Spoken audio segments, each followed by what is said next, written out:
My mother called on Thursday morning, and by the time she hung up, I knew my son had made the worst mistake of his life. I was standing in my kitchen in Kedar Falava, cold coffee in my hand, the kind you forget to drink because your mind is somewhere else. There was this low, electric hum in my chest, like something bad was already on its way. My name is Luck.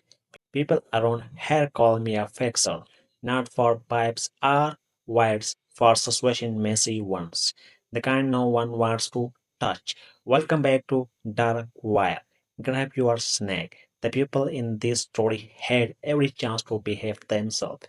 My mother, Dottie Bennett, is 81 years old. She still uses a landline, refuses to open a cell phone, says if something is important, it will ring loud enough. That morning, her voice was calm, too calm. She told me about Nathan, graduation party, my son, my only son, supposed to be a simple celebration, friends, food, music. That's what I thought. But then she mentioned a name, Shirley Greer.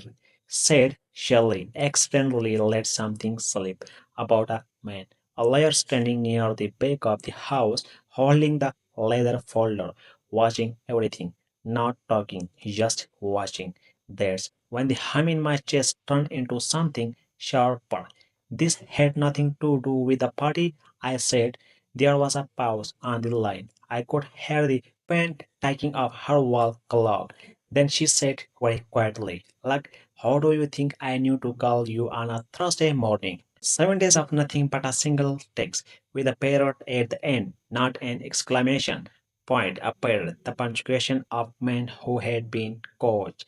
That was all Nathan sent me. I am fine, nothing more. No call, no explanation, just that one message. Clean, careful, run. I went to see Family Johnson, she said before I could even ask. Who?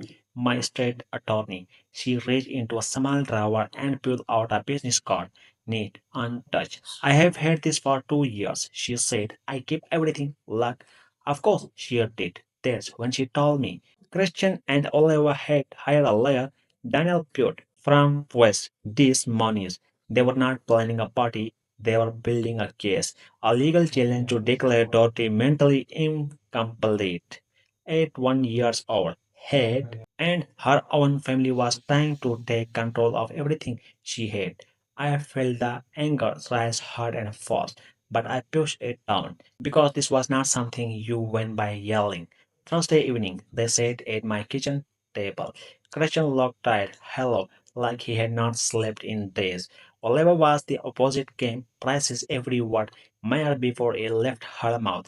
I did not raise my voice. I just started talking. I mentioned Emily Johnson, then Daniel Pute, then the leather folder. I described what was inside it without even opening it. Notes, statement only, draft of a competency claim. Oliver's expression shifted just slightly. Christian turned to her.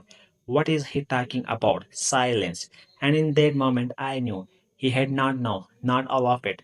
Losing it would feel good for about 4 seconds, I said, leaning back in my chair, and then it would give Oliver something to use. So I stayed calm.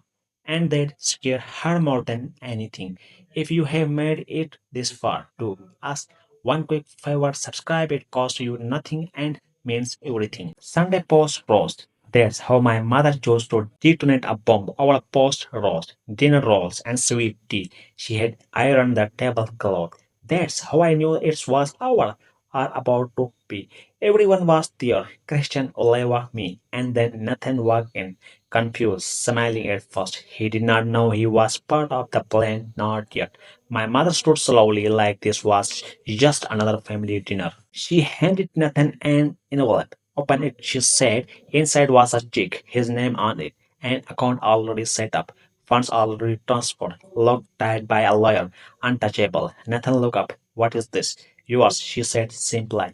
Oliver leaned forward, ready to speak, but my mother did not give her to the chance. She placed another document on the table, neat official financial. Mindful co-initiative assessment, she said, feel notarized and attached to my estate.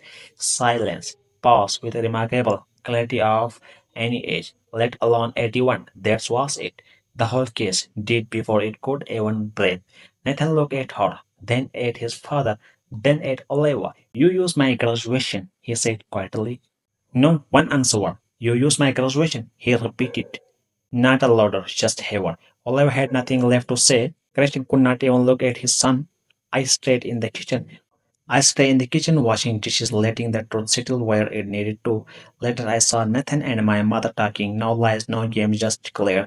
Out in the driveway, Nathan shook his head slightly. She's something else, is not she? Grandma T. I smiled. You have no idea. That night, I got a text from her.